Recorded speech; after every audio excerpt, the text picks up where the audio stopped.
কৃষ্ণেরও যতটুকু খেলা, তার মধ্যে নরলীলা, মানুষের মতো যে লীলা, নরবপু তাহার স্বরূপ। এখন কৃষ্ণ মনে মনে ভাবলেন কি করে মানুষ আমার এই ব্রজলীলা বুঝতে পারবে। আর সাধারণত মানুষ বৈধি ভক্তিতে আমার ভক্তি করবে, এবং বৈধি ভক্তির যখন পূর্ণতা লাভ হবে তখন তারা বৈকুণ্ঠে চলে যাবে।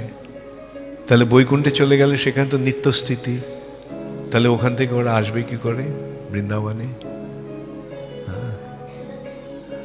তাই জন্য কৃষ্ণ ঠিক করলেন যে তিনি ভক্ত রূপে আসবেন।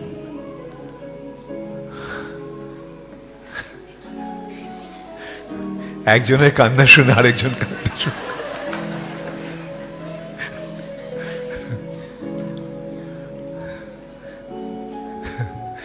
তো ব্রজের সেইটি হচ্ছে, সেই জন্য চৈতন্য মহাপ্রভু এসেছেন।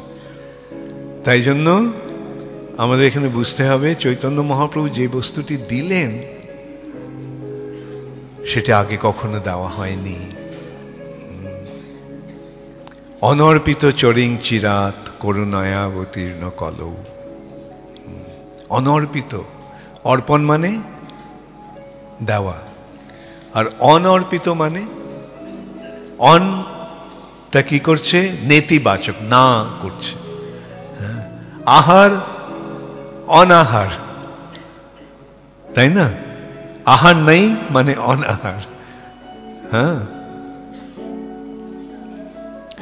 তাহলে এই যে অন শব্দটা নেতিবাচক, না করে। তাহলে অর্পণ মানে দেওয়া, অনর্পিত মানে কখনো দেওয়া হয়নি। চরিং চিরাত, চিরাত মানে দীর্ঘকাল, দীর্ঘকাল, কতদিন? 1000 চতুর্যুগ দেওয়া হয়নি এটি। এবং সেটি দেওয়ার জন্য করুণায়া, কৃপা করে অবতীর্ণ কলৌ, কৃষ্ণ অবতীর্ণ হয়েছেন। কি দেওয়ার জন্য? সমর্পয়িতুম উন্নত জল রসাং স্বভক্তি শ্রিয়ম। উন্নত উজ্জ্বল রসে তার যে ভক্তি, সেটি দান করার জন্য তিনি এসেছেন। উন্নত উজ্জ্বল রস, তাহলে এটা একটু বিচার করে দেখা যাক। উন্নত মানে সবার ওপরের, সবচেয়ে ওপরের রস কোনটি? মধুর রস। শান্ত, দাস্য, সখ্য, বাৎসল্য, চরমে মধুর। সেই মধুর, উন্নত, আবার তার উপর আবার উজ্জ্বল, মানে সজা কথা বলা যায় উজ্জ্বল মধুর রস। উজ্জ্বল, সেই উজ্জ্বল মধুর রসটি কি? উজ্জ্বল রস, মধুর রস তো বুঝলাম, আবার উজ্জ্বল রসটি কি? মধুর রসের আবার দুটি দিক আছে, একটা হচ্ছে স্বকীয় আর একটা হচ্ছে পরকীয়। স্বকীয় মানে যেখানে বিবাহের সামাজিকতার বিচার রয়েছে। কৃষ্ণ বিয়ে করেছেন মহিষীদের, যেটা হচ্ছে স্বকীয়, স্বকীয় মধুর রস। আর বৃন্দাবনের রসটা কিরকম? কৃষ্ণ বিবাহ করেননি। অনেক সময় মনে হয় না কৃষ্ণ কেন রাধারানীর বিয়েটা অন্য জায়গায় কেন হলো, কৃষ্ণের সঙ্গে হলে ক্ষতি কি ছিল? কৃষ্ণ একসময় রাধারানীকে জিজ্ঞাসা করেছিলেন, চলো আমরা বিয়ে করে ফেলি। রাধারানী বললেন জীবনটা বোরিং হয়ে যাবে।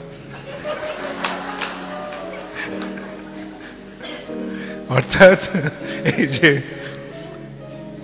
পরকীয় রসে যে প্রেম, সেই প্রেমটা উজ্জ্বল, আরো বেশি করে আকর্ষণ করে। এই সম্বন্ধে বলা হচ্ছে, আমাদের গোস্বামী বলছেন যে অহেরেব গতির প্রেম না। প্রেমের গতিটা কিরকম? সাপের চলার মতো। সাপ কি সোজা চলে? সাপ, আচ্ছা, ঠিক তেমনি প্রেমের প্রগতি কখন হয়? যখন বাধা আসে। এমনিতে সোজাই চলতো, যে বাধাটা এলো তখন কি করতে হবে, বাধাটা এড়াবার জন্য। তো এই যে এইটি হচ্ছে প্রেমের গতি, এবং সেই জন্যই এই বৃন্দাবনে এই পরকীয় লীলা, পরকীয় রসে লীলা।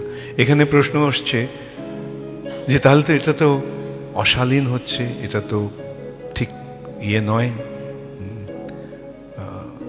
অনেকে অনেক ইয়েরা কি বলবে, মরালিস্ট, নীতিবাদী লোকেরা বলে না না, এই কৃষ্ণের বৃন্দাবন লীলাটা ঠিক হয়নি, কৃষ্ণের এই গোপীদের সঙ্গে এটা করাটা ঠিক হয়নি।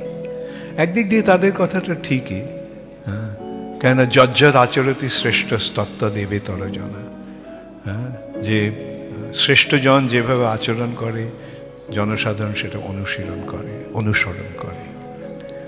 কিন্তু এখানে ব্রজলীলার বৈশিষ্ট্য, কৃষ্ণলীলাটা অনুসরণীয় নয়, কৃষ্ণলীলাটা অনুকরণীয় নয়, এটা অনুকরণ করা যাবে না, কৃষ্ণই কেবল ওটা করতে পারে। কেন? কেন তিনি হচ্ছেন পরম ঈশ্বর, তিনি হচ্ছেন সবকিছুর মালিক। তো কৃষ্ণ যদি মালিক হয় তাহলে কৃষ্ণ সেটা ভোগ করতে পারে, তাই না? মালিক যদি ভোগ করে তাতে কোনো অন্যায় আছে? তো কৃষ্ণ যদি মালিক হয় তাহলে কৃষ্ণ নিশ্চয়ই ভোগ করতে পারে। অতএব এখানে কোনো রকম অনৈতিক আচরণ নেই, এটা সবই, তবে সেটা বুঝতে হবে। সেই জন্যই এই কৃষ্ণের যে ব্রজলীলা সেটাতে প্রবেশ করার জন্য আগে আমাদের যোগ্যতা অর্জন করতে হবে। যোগ্যতাটা কি প্রভুপাদ দেখিয়ে গেছেন কিভাবে? ভগবদ গীতা প্রথম পাঠ, হ্যাঁ, ভগবদ গীতা, তারপর শ্রীমদ্ ভাগবতম প্রথম স্কন্ধ, দ্বিতীয় স্কন্ধ, তৃতীয় স্কন্ধ, এই করে করে তারপরে দশম স্কন্ধ। হ্যাঁ, তার ফলে কি হচ্ছে, ভগবদ গীতার মাধ্যমে আমরা কৃষ্ণকে যে ভগবান সেটা জানতে পারছি। তারপরে কৃষ্ণের বৈভব, কৃষ্ণের লীলা, এগুলো আমরা শ্রীমদ্ ভাগবতে স্তরে স্তরে জানতে পেরে কৃষ্ণর প্রকৃত স্বরূপ জেনে তখন আমরা ব্রজলীলায় প্রবেশ করতে পারব, তার আগে নয়। অর্থাৎ যতক্ষণ না আমরা কৃষ্ণকে পরমেশ্বর ভগবান রূপে স্বীকার না করছি, কৃষ্ণকে যদি আমরা মনে করি কৃষ্ণ একজন সাধারণ মানুষ, তাহলেই সমস্ত অসুবিধার সৃষ্টি হবে। তাহলে বলবে যে ঠিক আছে, তাহলে কৃষ্ণ যদি করতে পারে আমিও করতে পারি না। কৃষ্ণ যেটা করতে পারেন সেটা আমাদের অনুকরণীয় নয়। যদি যেমন ঠিক আছে, কৃষ্ণ গোপীজন বল্লভ, তার আগে কি হচ্ছে, গিরিবরধারী।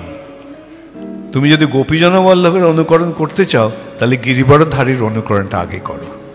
হ্যাঁ, এবং সেটা যদি না পারো তাহলে আর অনুকরণ করো না। শাস্ত্রে আরেকটা ইয়ে দিচ্ছে যে মহৎ ব্যক্তিরা যেটা করতে পারে সেগুলো অনুকরণীয় নয়। মহাদেব বিশেষ সমুদ্র পান করে নিলেন, তো কেউ যদি মহাদেবের অনুকরণ করে বিষ পান করতে যায় তাহলে তার কি অবস্থা হবে আমরা সহজেই বুঝতে পারি। সুতরাং এই মহৎ ব্যক্তিদের, মহান ব্যক্তিদের কার্যকলাপের অনুকরণ করণীয় নয়। আচ্ছা, নীতির দিক দিয়ে নৈতিকতার বিচারেও যদি আমরা দেখি তাহলে দেখতে পারি কৃষ্ণ একদম সব দিক সামলে নিয়েছেন। হ্যাঁ, এখানে কৃষ্ণের এই লীলায়, ব্রজলীলায় কোনো রকম দোষারোপ করার বা অনৈতিকতার বিচার করার অবকাশ ওখানে নেই। কিরকম? প্রথম কথা, রাধারানীর বিবাহ কার সঙ্গে হয়েছিল? অভিমন্যুর সঙ্গে। আয়ান। অভিমন্যু কৃষ্ণের ছায়া। তাহলে কৃষ্ণের ছায়ার সঙ্গে যদি বিবাহ হয় রাধারানীর, তাহলে বিবাহটা কার সঙ্গে হয়েছিল? আচ্ছা, আর দ্বিতীয় কথা হচ্ছে যে বছর ব্রহ্মা গোবৎস আর গোপ বালকদের হরণ করেছিল, তারা 1 বছর তারা সুপ্ত অবস্থায় ছিল, ঘুমিয়েছিল, ব্রহ্মা তাদের ঘুম পাড়িয়ে রেখেছিল। আর কৃষ্ণ নিজেই সমস্ত গোপেদের, গোপবালকদের রূপ ধারণ করেছিল। সেই বছর কৃষ্ণ বলেছিল নন্দ মহারাজকে, বাবা এই বছরটা মেয়েদের বিয়ের জন্য খুব ভালো। আর নন্দ মহারাজের কৃষ্ণের কথা শুনে সমস্ত মেয়েদের, বৃন্দাবনের সমস্ত মেয়েদের বিভিন্ন গোপবালকদের সঙ্গে বিয়ে দিয়ে দিলেন। তাহলে বিয়েটা কার সঙ্গে হয়েছিল? তাহলে কৃষ্ণের লীলায় কোন রকম অনৈতিকতা আছে? আর চরমে তো আমরা বুঝতে পারছি যে কৃষ্ণই হচ্ছেন পরম ভোক্তা, ভোক্তারং যজ্ঞ তপসাম সর্বলোক মহেশ্বরা। কৃষ্ণই হচ্ছেন সমস্ত কিছুর ভোক্তা, তিনি সর্বলোক মহেশ্বর এবং সুহৃদম সর্বভূতানাম। আবার সেই কৃষ্ণই সকলের সুহৃদ, সমস্ত জীবের পরম সুহৃদ হচ্ছেন কৃষ্ণ। তো কৃষ্ণ যদি পরম ভোক্তা হয় তাহলে আমাদের এখানে কোনো রকম সমালোচনা করার বা কোনো রকমের অনৈতিকতার বিচার করার প্রশ্ন আসে না। এই সম্বন্ধে আরেকটা দৃষ্টান্ত দেব তোমাদের প্রভুপাদের ব্যাপারে। এটা আমাদের গুরু ভাই রবীন্দ্রস্বরূপ প্রভু আমাদের বলেছিলেন যে প্রভুপাদ যখন ফিলাডেলফিয়াতে ছিলেন, রবীন্দ্রস্বরূপ প্রভু তখন উনি পিএইচডি করছেন ওখানকার ইউনিভার্সিটিতে। সেই ইউনিভার্সিটির একজন অধ্যাপক, তিনি ভারতীয়, শুধু ভারতীয় নয়, বাঙালি। তো ও ভেবেছে যে প্রভুপাদ ভারতীয়, উনিও ভারতীয়, প্রভুপাদের সঙ্গে নিশ্চয়ই ওনার আলোচনা করলে, মানে পরিচয় করিয়ে দিলে খুব ভালো হবে। তিনি সেই অধ্যাপককে ডেকেছেন। তো প্রভুপাদের সঙ্গে যখন আলোচনা হচ্ছে তখন সেই অধ্যাপক প্রভুপাদকে বলতে লাগলেন যে কৃষ্ণের এই যে ব্রজলীলা, গোপীদের সঙ্গে যে লীলা, সেটা অনৈতিক, অশালীন। তো প্রভুপাদ আমি যে কথাগুলো বললাম সেই কথাগুলি প্রভুপাদ ওনাকে বুঝিয়েছিলেন। ভদ্রলোক কিছুতেই শুনবেন না, বলছেন না এটা ঠিক নয়। প্রভুপাদ বললেন যে কৃষ্ণ পরমেশ্বর, পরম ঈশ্বর, তিনি সব কিছুর মালিক, অতএব মালিক যদি ভোগ করে তাতে কোনো অশালীনতার কি আছে? তো ভদ্রলোক বারবার প্রভুপাদের সঙ্গে তর্ক করে যাচ্ছে। প্রভুপাদ এমনিতে খুব শান্ত ইয়ে থাকতেন, কিন্তু প্রভুপাদ রেগে গেলে আমি দেখেছি আমার নিজের বেলায় প্রভুপাদ যখন বকতেন আমি অনুভব করতাম আমার মেরুদণ্ডটা এইভাবে কাঁপছে।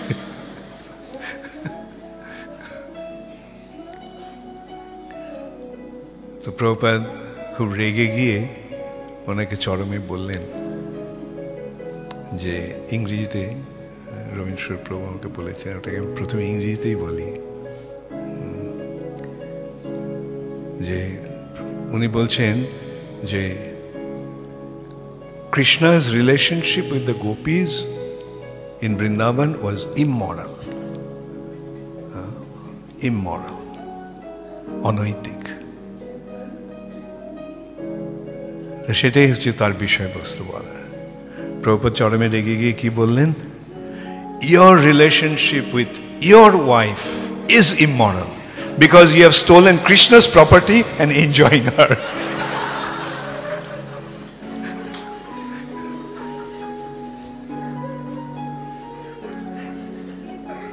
এইটি হচ্ছে প্রকৃত তুই। কৃষ্ণই হচ্ছে পরম ভোক্তা। এই সম্বন্ধে ভক্তি সিদ্ধান্ত সরস্বতী ঠাকুর কি বলছেন? কামিনীর কাম নহে তব ধাম, তাহার মালিক কেবল যাদব। কামিনীর কাম নহে তব ধাম, তাহার মালিক কেবল যাদব। সেটাই আমাদের বুঝতে হবে। তবে এখানে আবার অন্য বিচারও আছে, যেমন ব্রহ্মা যখন সৃষ্টি করলেন তখন ব্রহ্মার দায়িত্ব ছিল এই পৃথিবীটাকে, এই ব্রহ্মাণ্ডটাকে জীব দিয়ে ভরিয়ে দেওয়া। সেই জন্যই সন্তান সন্ততি উৎপাদনের প্রশ্ন আসে, সেই জন্য এই আয়োজনটা করা হয়েছে। স্ত্রী পুরুষের মিলনের ফলে হবে সন্তান সৃষ্টি হবে। ঠিক আছে, তার একটা বিচারও রয়েছে। হ্যাঁ, বিবাহের মাধ্যমে পুরুষ এবং স্ত্রীর মিলন হচ্ছে। উদ্দেশ্যটা কি? পুত্রার্থে ক্রিয়াতে ভার্যা, সন্তান সন্ততি উৎপাদনের জন্যই পত্নীর পানি গ্রহণ। যাই হোক, মূল বক্তব্যটা হচ্ছে যে এখন যে কৃষ্ণ যা কিছু করেন সেটা সবই চরম আদর্শ। কৃষ্ণই সেটা করতে পারেন এবং সেইভাবে আমাদের কৃষ্ণকে দেখতে হবে। এই সম্বন্ধে আমি একটা দৃষ্টান্ত আমি ভেবেছিলাম সবার শেষে দেব সেমিনারে। তো এই আলোচনা যখন শুরু হয়েছে তখন আমি প্রথমেই দিয়ে দিচ্ছি ওই দৃষ্টান্তটা। যাই হোক, তবে প্রথমেই দিই আর শেষেই দিই। মূল কথাটা হচ্ছে বোঝা দিয়ে কথা, এবং সেইভাবে আমাদের কৃষ্ণের লীলায় প্রবেশ করতে